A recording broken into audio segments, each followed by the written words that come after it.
of knockout. Ladies and gentlemen, please welcome the hard-hitting IBF number 5 ranked heavyweight in the world, known as the Tua Man.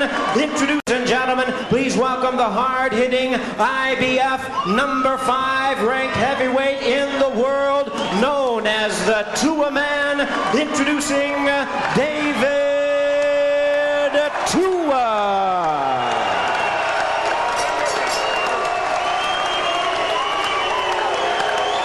And his opponent across the ring on my right, fighting out of the blue corner in this 12-round attraction, wearing white trunks with blue lettering, fighting out of it representing Chicago, Illinois. He weighed in at 223 pounds. His record stands at 39 wins, 3 losses, with 30 wins coming by way of knockout. Here is the IBF number 3 heavyweight contender, introducing Danell, Doc Nicholson. Once again, Joe Cortez, our referee in charge. All right, gentlemen, we run all the rules in the dressing room. I expect a good, clean fight. Obey my commands at all time. Guys, these trunks here, they're a little high. Punches here, they're good here. Right here, these are a little high. Okay, guys, give me a clean fight. Remember, guys, I'm fair, but I'm firm. Touch them up. Although David Tua weighs 2 pounds more than he did for Lennox Lewis at 247, he does look more cut and chiseled tonight for Danell Nicholson. And no secret to his style, likes to start fast, heavy-handed, with the aggressive hooking, swarming style. Big left hook, good chin. The big imposing Nicholson, not a one-punch KO guy. He's a boxer mover, very athletic. Big right hand, but a tendency to throw it wide, riding a string of 5 straight second-round knockouts. Let's see how David Tua starts the fight here. Nicholson up on his toes, Tua more flat-footed, just searching Nicholson out. You know, Steve, every time I used to fight, the first round, always a huge round for me. There were a few things that I always wanted to find out immediately. Just how hard my opponent could punch, just how well he could take my punches, and his speed. Gauging his speed to me was always key. And I think for a guy this short, fighting a guy this tall, he's going to have to do that too. He's going to have to gauge speed right away. Very important. And although he couldn't against Lewis, Tua likes to apply pressure and not step back. As you can see here, he has the one-punch KO power, but as he found out, can't always rely on that if things aren't going his way. Well, Danell Nicholson is moving that much. As long as Danell's moving that much, he cannot be that powerful. He cannot land big bombs. It's going to be more of a tap, tap here, pat, pat there, get the punches in, get out, hit, not be hit, but it's not going to be any power shots. Nicholson should be highly motivated for this one, but can he stand up to the extreme power that Tua has exhibited in the past? So far, Tua has been very quiet. Now he lets fly with a couple of jabs. Nicholson stopped twice in his career by Andrew Galata and Jeremy Williams. His other loss by decision to Kurt Johnson. A diving left hook by David Tua.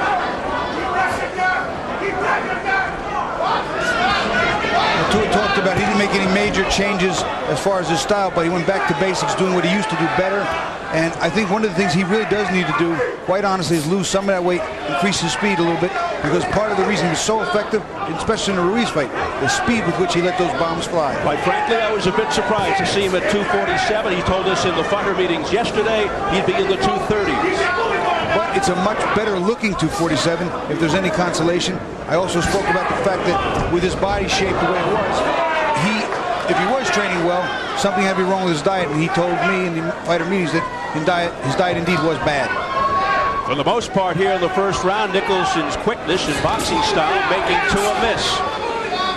Tua's goals are to get respect back from the boxing community and win back the confidence of the fans. We approach the final 30 seconds of round 1. And David Tua already beginning to hear some of the boos. Nicholson's not being incredibly effective, but just the fact he's throwing a few punches, he's winning the round. Tua's not really doing much of anything, and he needs to work in behind the jab. He can't just jump in.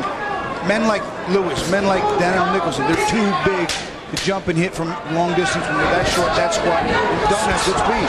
As of yet, Tua unable to All right, catch break out. Nicholson. Get back.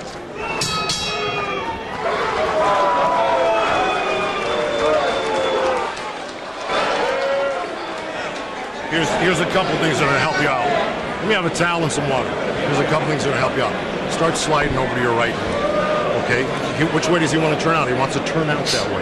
You got to stop him. You got to force him. You got to force him to go to his right more. I need you putting on the pressure. Once you come in, slide over here a little bit more.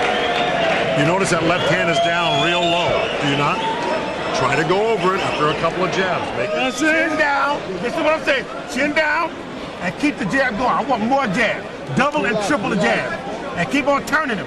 Keep on making him turn. No code. Keep on making him turn. I want him in the middle of the ring, Doc. Understand what I'm saying? Drop the quick right hand and spin out of there. But keep the jab going. That's what I want. You see how easy it is? This ain't nothing, baby. Slide over to your right a little bit. Very calm, direct instructions from Tua's brand new trainer, Joe Gushin, and Eddie Mustafa Muhammad in the corner and in the face of Danell Nicholson. And he told Nicholson what Frenzo Kendo did very well in that first fight. He kept ATN in the middle of the ring and was able to score knockdowns. Nicholson getting the same advice from Muhammad. And Gushin was pretty smart too, telling Tua he got to slide to the right, make Nicholson go to his right, because he's not nearly as effective going to the right as he is going to the left with that jab. But either way, he's got to throw punches, Steve. He's just not firing. So far, a fairly listless David Tua. Being very cautious and selective. Has hardly thrown any punches. Misses with that right hand. Nicholson with a right cross that scored to the chin. See, so far Nicholson's been pretty effective setting the range. See how much distance you can keep between him to it. Can't reach. There you see it. He's jabbing, missing. Danell Nicholson can hit him. Tua looking to return to #1 of the IBF, but according to IBF Championship Committee Chairman Joe Dwyer, does not automatically become the mandatory challenger for the title. Big right hand that partially landed on the glove, partially got a piece of the shoulder and the head of Danell, and Tua's not throwing enough punches, not working, not making Danell get tired, not forcing him into a slugfest. Bobby, this is the round in which Nicholson has won his last 5 by knockout. Well, maybe Tua saw what happened in the first fight to ATN, who had a similar style to the pre-Lewis Tua.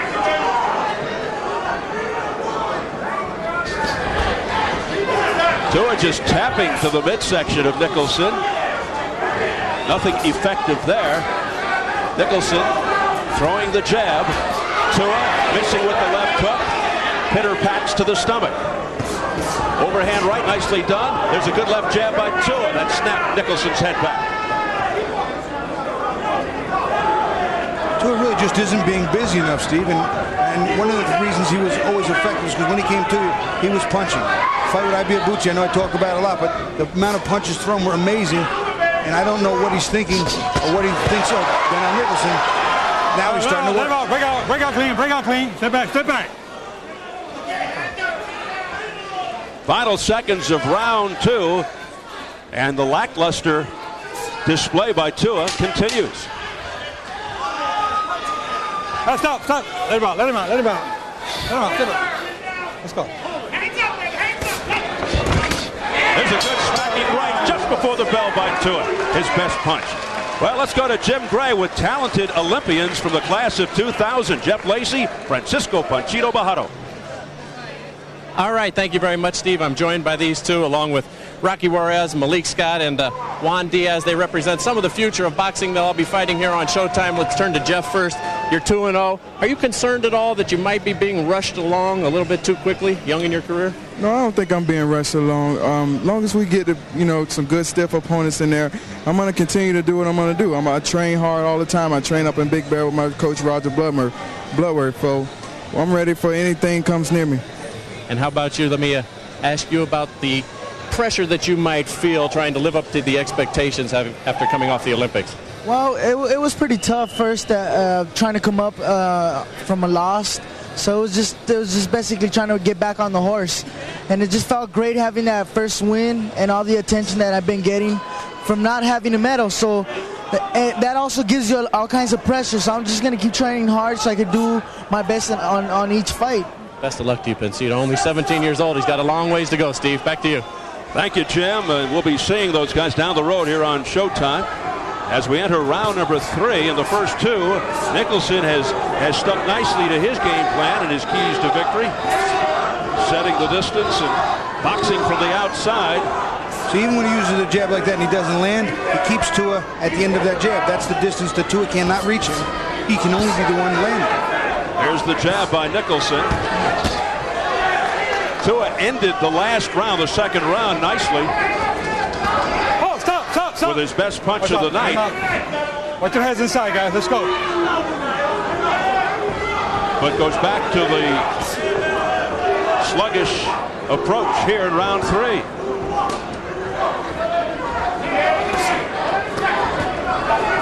I am surprised. I thought that Tua would come out and try to make a statement here tonight, Bobby. You know, I always joke about it, and it's one of my favorite things to say, but hell, Hefner and Fury, like, whatever, and the fighter was something to prove, okay? He's not proving anything. He's just doing exactly what he did in Lewis' fight, walking forward, and nothing. Just there's no punches. Once in a while he loads up with a big bomb, but that's not going to win fights. It's not even going to win the round.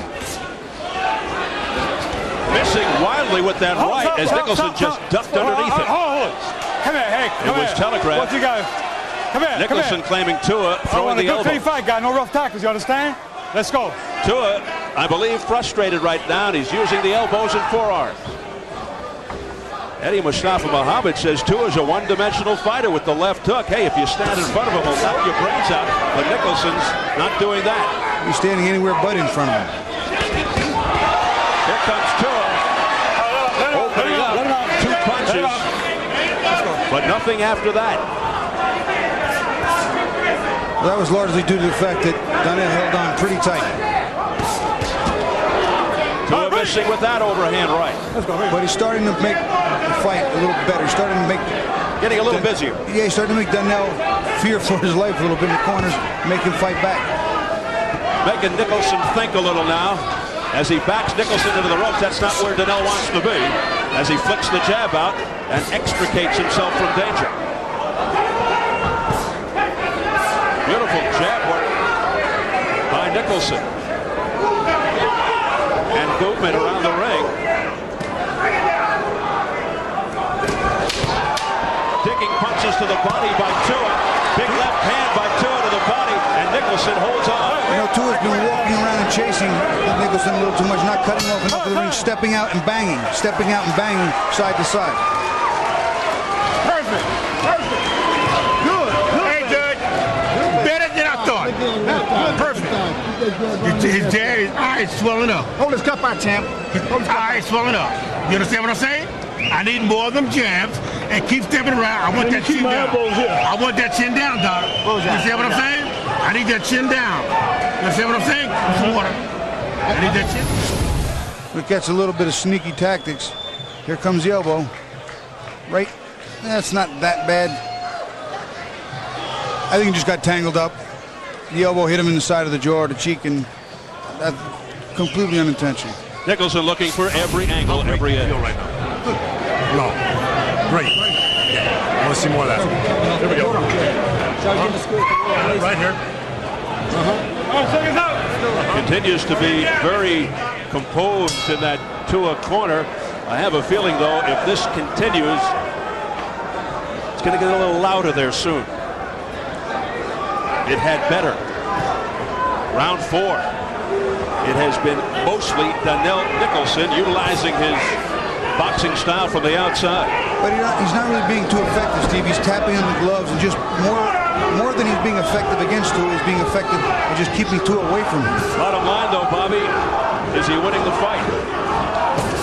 Right now, this is about as even as it gets.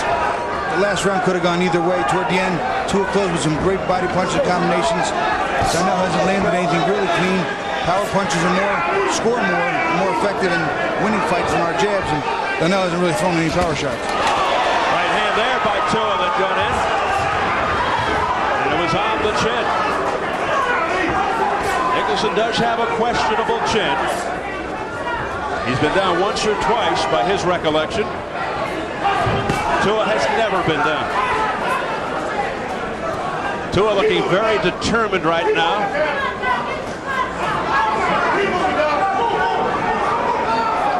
Trying to get on the inside. Big right hand, but it was a grazing blow. Not a clean shot by Tua. And Nicholson turned with it too, which makes it even less. Tua missing with that left hook. Stop. That's his Let's go. Come on. big punch. Both of you guys. His big knockout punch, for the most part, the left hook. David Tua in the red.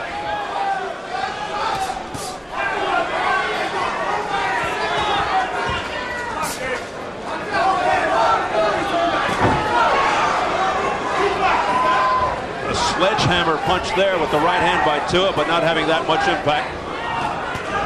Beautiful flicking of the jab. 2-3 in a row there by Nicholson. Bothersome. See, there comes a point in time where Tua's just got to say, okay, then just walk to him, stuff the punches and bang. Stuff him and bang, and not let him hold. Because if Tua's hands are moving, it's going to be much harder for Nicholson to hold him. Missed with the left hook, Tua. For the most part, this is the David Tua we saw mostly against Lennox Lewis. But folks, this ain't Lennox Lewis. That's what's troubling.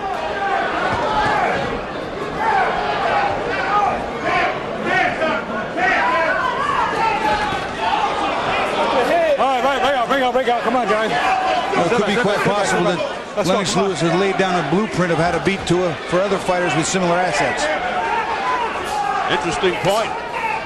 Danell Nicholson, I'm sure, studying those tapes closely. There's an abrasion under the left eye. Beautiful right cross by Nicholson under the left eye of Tua that is developing. But it's in a good spot underneath the eye. Hey. None of that. Coming up on Showtime Saturday, April 28th. We'll come to you from Cardiff, Wales for a European super middleweight doubleheader. WBO super middleweight champ Joe Calzaghe defends his title against top contender Mario Veit in a 12-rounder, and former WBC 168-pound champ Richie Woodall takes on Tox Owo in a 12-round bout. Catch the special same-day coverage Saturday, April 28th, 10 Eastern and Pacific. Saturday, May 5th, we'll bring you a 130-pound twin bill. Two of the best of the division, WBO champ Acelino Freitas, WBA kingpin Joel Casamayor defend their titles en route to an eventual championship unification showdown. That's Saturday, May 5th, 10 p.m. Eastern and Pacific. Please join us. Speaking of the talented Joel Casamayor, on hand along with many boxing luminaries to watch the action here tonight. He is slick. Round number 5, scheduled for 12.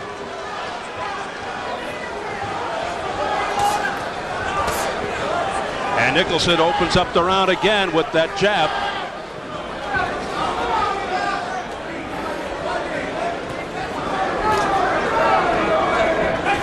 I'm still going to maintain that the fact that David Tua, even though the body's been rearranged, looks better. Maybe he's less fat, but still weighs more. He cannot generate the speed necessary to cut the distance down on these guys and catch them with his punches before they get out of the way. He's got to lose some weight, Steve. He's at 247. He was 245 for the Lennox Lewis fight in November. His high 253 a few fights ago against Obed Sullivan, whom he stopped in 51 seconds.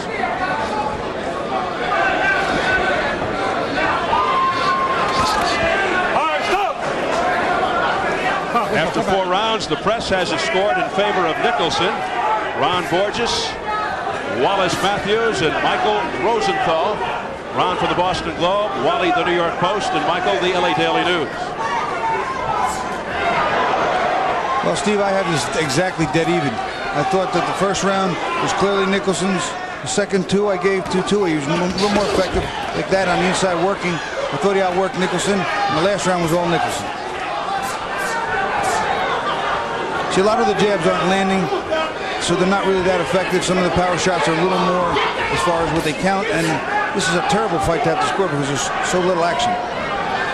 But Tua is still demonstrating as he smacks him on the head with the right there for the most part largely, Bobby, that he still does not know how to handle a tall boxer type.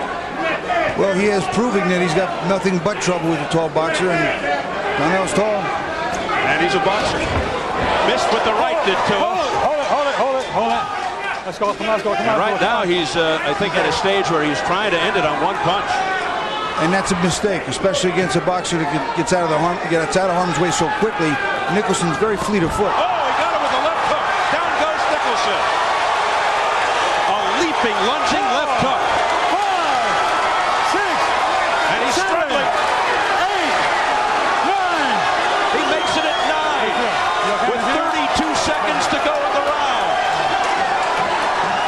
He felt the wrath of Tua, who tries to end it here in round 5. And he is still hurt, Steve. You can see in his eyes, they're still glassy. He wants to get out of harm's way in a big way. His legs seem okay as he looks to survive 10 more seconds of the round. Tua missing with the left. The right was blocked by Nicholson. And Nicholson wisely holds on. Let him out. That's it. He'll make it to the bell, but on some unsteady legs.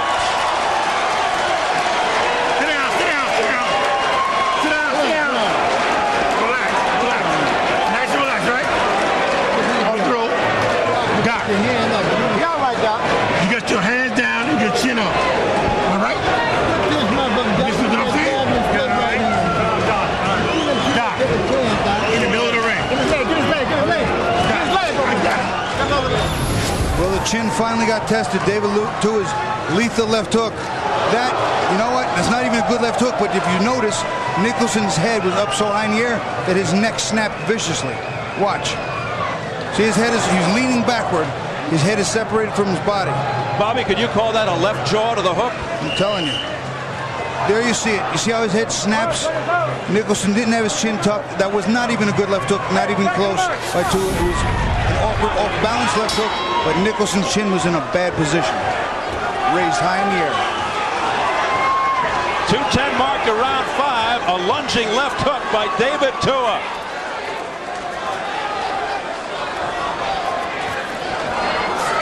You see a little swelling around David Tua's left eye from the jab when it's being effective.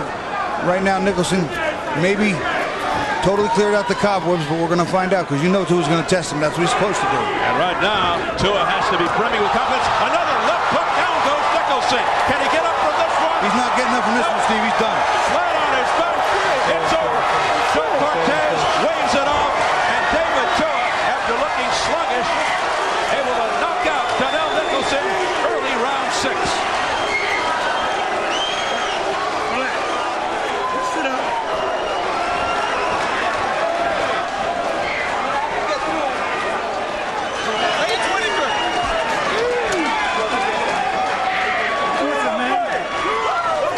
So David Tua looking to redeem himself after the lackluster performance against Lennox Lewis in November. Hugging another heavyweight successful of late, Mount Whitaker. KO round 6, unofficially 34 seconds. Danell Nicholson, who was showing a nice boxing style, nice jab and good movement, frustrating David Tua throughout, and then he was knocked out at the end of the 5th, and then knocked out at the beginning of 6th. Nicholson there being comforted by his wife Marva, and it's hugs around for David Tua, able to bounce back. But I'll tell you what, over the first 5 rounds or so, there were some anxious moments.